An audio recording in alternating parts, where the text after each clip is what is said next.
Assalamualaikum warahmatullahi wabarakatuh. Innal hamdalillah nahmaduhu wa nasta'inuhu wa nastaghfiruh wa na'udzu billahi min shururi anfusina wa min sayyiati a'malina. May yahdihillahu fala mudilla lahu wa may yudlil fala hadiya lahu. Asyhadu an la ilaha illallah wahdahu la syarika lahu wa asyhadu anna Muhammadan 'abduhu wa rasuluh. Amma ba'du, fa ya ayyuhal hadirun ittaqullaha haqqa tuqatih wa la tamutunna illa wa antum muslimun. Wa qala Allah ta'ala fil Qur'anil Karim, a'udzu billahi minasy syaithanir rajim. Bismillahirrahmanirrahim. Innad dunya khaliqu lakum wa antum khuliqtum lil akhirah. Ma'asyiral muslimin rahimakumullah. Islam mengajarkan kita semua bahwa alam semesta ini adalah ciptaan Allah Subhanahu wa taala. Sebagaimana firman Allah Subhanahu wa taala dalam surah Al-Baqarah, surat Al-Baqarah ayat 284. Bismillahirrahmanirrahim. Lillahi ma fis samawati wal ardh. Lillahi ma fis samawati wa ma fil ardh. Kepunyaan Allah segala sesuatu yang ada di langit dan ada di bumi. Pernyataan Allah Subhanahu wa taala yang seperti itu dapat dibaca lagi dalam surah Al-Imran ayat 109 dan ayat 129. Dalam surah An-Nisa ayat 126, 131 dan ayat 132. Juga terdapat dalam surah Luqman ayat 26. Pernyataan Allah Subhanahu wa taala yang seperti itu berulang-ulang sudah jelas untuk meyakinkan kita umat manusia bahwa alam semesta ini bukan terjadi dengan sendirinya. Seluruhnya adalah milik Allah Subhanahu wa taala, termasuk jiwa, raga kita seluruhnya di bawah kekuasaan Allah Subhanahu wa taala. Akan tetapi pemanfaatan bumi dan seisinya diserahkan kepada umat manusia sesuai dengan peraturan Allah Subhanahu wa taala. Sebagai pemiliknya sebagaimana dijelaskan dalam surah Al-Baqarah ayat 29. Huwallazi khalaqalakum ma fil ardi jami'a. Dialah Allah yang telah menciptakan seluruh yang ada di bumi untuk kamu sekalian. Innad dunya khuliqat lakum wa antum khuliqtum lil akhirah. Sesungguhnya dunia itu diciptakan untuk kamu sekalian dan kamu sekalian diciptakan untuk akhirat.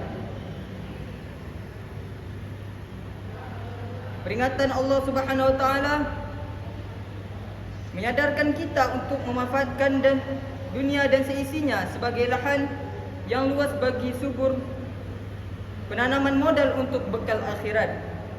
Dunia bisa dijadikan sebagai tempat menabung bekal akhirat itu. Sudah tentu harus memperhatikan peraturan Allah Subhanahu wa taala.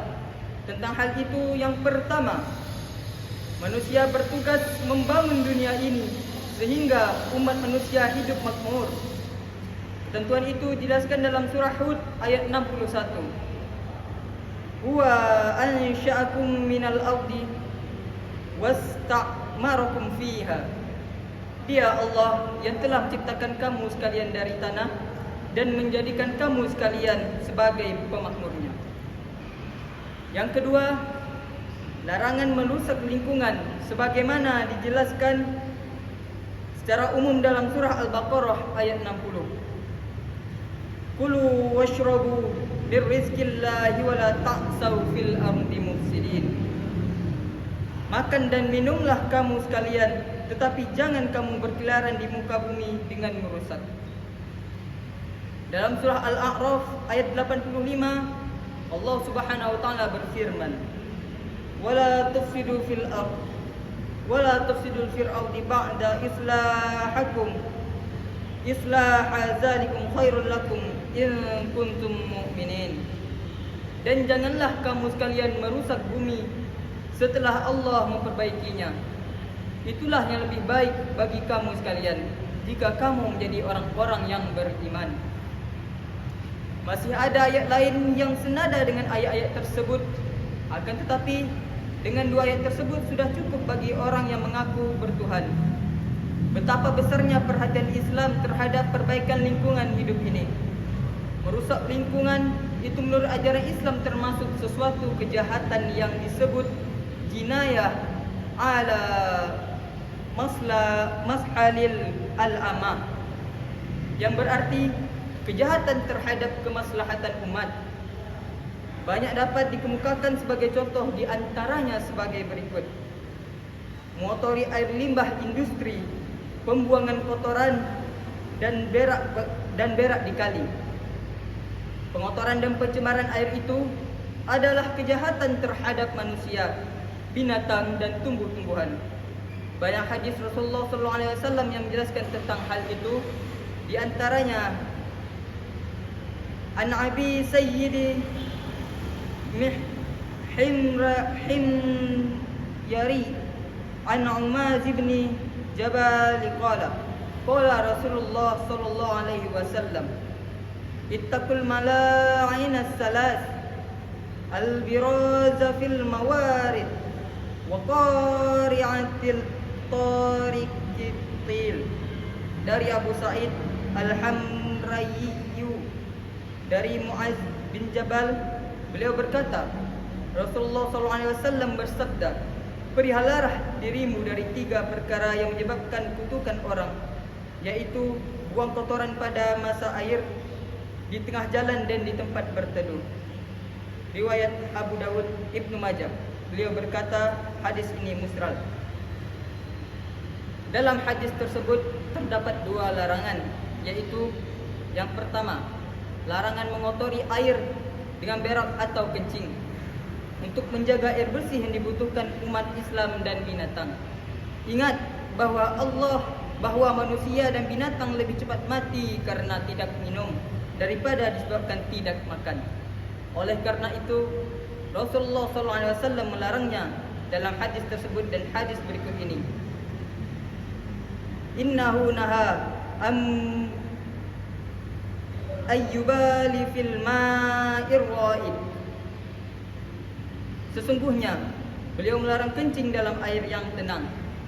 Larangan itu lebih keras lagi terhadap air yang dipergunakan untuk berwudu.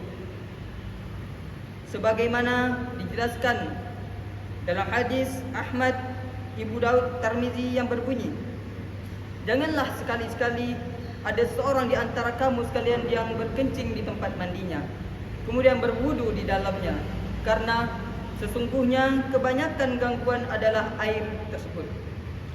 Yang kedua, larangan melakukan sesuatu yang menimbulkan polusi udara. Itu terkandung dalam larangan berak atau buang kotoran di tengah jalan dan di tempat-tempat orang berteduh. Yang ketiga, larangan merusak ekosistem dengan berbagai larangan. Di antaranya yang pertama adalah larangan membunuh binatang secara tidak langsung maupun secara langsung, sebagaimana dijelaskan dalam beberapa hadis.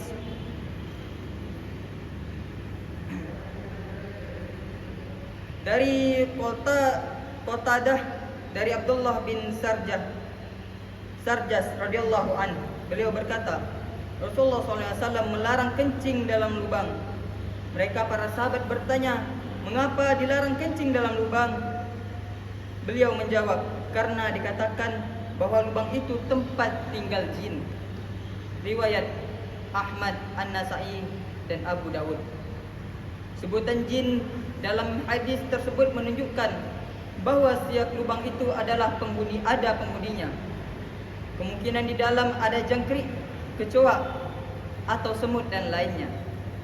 Berkencing di dalam lubang itu menyebabkan kematian binatang-binatang tersebut dan paling tidak menjadikan tersiksa oleh air kencing yang panas. Sebutan kencing juga bisa dikiaskan dengan air panas atau obat yang dapat membunuh binatang-binatang itu. Larangan yang serupa terkandung dalam hadis berikut. Dilarang membunuh suatu binatang dengan penganiayaan. Hadis diriwayatkan Ahmad dan Muslim. Sebab Rasulullah SAW bersabda, ialah karena ada suatu peristiwa, suatu Rasulullah SAW keluar melewati suatu kaum, mereka sengaja memasang seekor burung dara lalu melemparinya sampai mati. Lalu Rasulullah SAW melarangnya. Kata Sabran dalam hadis tersebut berarti penahanan binatang lalu dilempar-lempar dengan sesuatu hingga mati. Dalam hadis lain ada larangan membunuh kodok sekalipun untuk obat. Dari Abdurrahman bin At-Taimi, sesungguhnya salah seorang dokter menanyakan kepada Nabi Muhammad SAW tentang kodok yang dia jadikan bahan obat. Lalu Rasulullah SAW melarang membunuh kodok untuk obat. Dalam hadis-hadis tersebut terkandung perintah melestarikan binatang untuk menjaga ekosistem. Karena berdasarkan penyelidikan para ahli bahwa binatang-binatang tersebut sangat berguna bagi manusia untuk membunuh binatang lain yang menjadi hama tumbuhan dan manusia. Allah Subhanahu wa taala yang mengatur begitu rupa sehingga binatang yang membahayakan tanaman dan manusia cukup dilawan oleh sesama binatangnya. Tidak perlu para sarjana pertanian yang terhormat itu melawan serangga atau penyakit tanaman yang begitu hina dan kecil itu. Tidak perlu pula insinyur peternakan menghabiskan waktu dan bersusah payah membuat makalah yang tebal dalam seminar untuk melestarikan satwa di hutan. Seandainya manusia mampu menahan diri dan mau memperhatikan ajaran Islam tentang larangan pelestarian lingkungan ini. Yang kedua, larangan menebang kayu dan mencabut rumput pada waktu melakukan ibadah haji. Jelas ada kaitan dengan kelestarian lingkungan tanah Arab yang miskin dengan pepohonan dan rumput-rumput itu. Syariat Islam menghukum setiap orang yang mematahkan kayu dan mencabut rumput dalam keadaan ihram. Larangan tersebut jelas dapat dikiaskan dengan penebangan kayu-kayu besar di hutan dengan alasan apapun. Karena kayu-kayu besar menjadi sumber mata air. Menebang sebuah kayu yang besar menjadi sumber air bersih dan bahkan dapat mengancam kehidupan binatang dan para petani. Sering kita mendengar bahwa hutan itu adalah merupakan paru-paru dunia. Itu sebagai suatu peringatan betapa pentingnya hutan bagi umat manusia, sebagaimana pentingnya paru-paru itu bagi setiap orang. Akan tetapi, anehnya justru orang-orang pintar itu sendiri yang mengizinkan penebangan hutan untuk menjadi komoditi ekspor. Para ahli itu sendiri banyak memelihara burung dan membunuh binatang untuk percobaan ilmiah. Para pakar itu sendiri yang menyusun proposal pembangunan sebagai industri di pinggir sungai untuk memudahkan pembuangan limbahnya. Akibatnya, terjadilah musibah yang menimpa manusia yang tidak bisa dielakkan. Akibat semacam itu sudah lebih dari 14 abad yang silam telah diingatkan oleh Allah dalam firman-Nya surat Ar-Rum ayat 41. Zuharal fasadu fil barri wal bahri bima kasabat aydin nas liyuziqahum ba'dalladzi alimu la'allakum yarji'un. Sudah tampak kerusakan di darat dan di laut disebabkan perbuatan tangan-tangan manusia, supaya Allah merasakan kepada mereka sebagian dari akibat perbuatan mereka, agar mereka kembali ke jalan yang benar atau petunjuk Allah. Kota dengan gedung bertingkat di bumi hanguskan dalam berbagai peperangan. Manusia pun mati bergelimpangan dan hutan menjadi gundul. Adalah sebagian saksi bisu yang membuktikan kebenaran firman Allah Subhanahu wa taala itu. Demikian pula pencemaran laut dengan penumpahan minyak dan pembuangan limbah nuklir yang mematikan sekian juta ikan dan tumbuhan laut. menjadi bukti kebenaran ayat tersebut. Itu pun bagian dari berbagai akibat ulah manusia, terutama para sarjana. Semoga mereka, para pakar dalam berbagai disiplin ilmu, mau menyadari kesalahannya, lalu mereka mau bertobat dan mempelajari syariat Islam, dan pada hakikatnya adalah pedoman hidup manusia yang telah ditentukan Allah Subhanahu wa taala yang Maha mengetahui tentang manusia dan alam semesta. Hadirin kaum muslimin rahimakumullah. Kita mengetahui bahwa makhluk manusia itu sendiri terdiri dari jasmani dan rohani.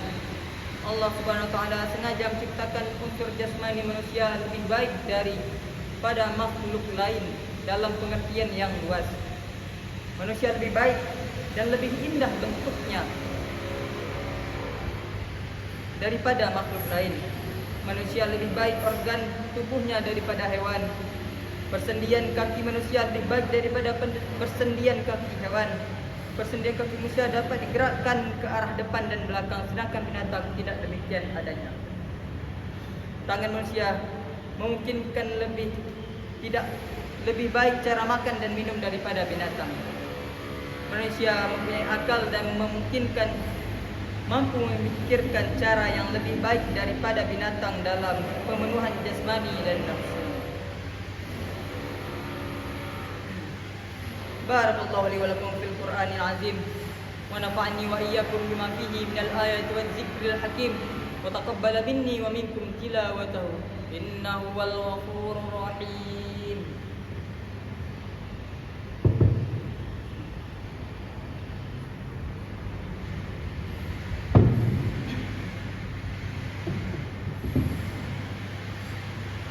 Innal hamdalillah nahmaduhu wa nasta'inuhu wa nastaghfiruh wa na'udzu billahi min shururi anfusina wa min sayyiati a'malina.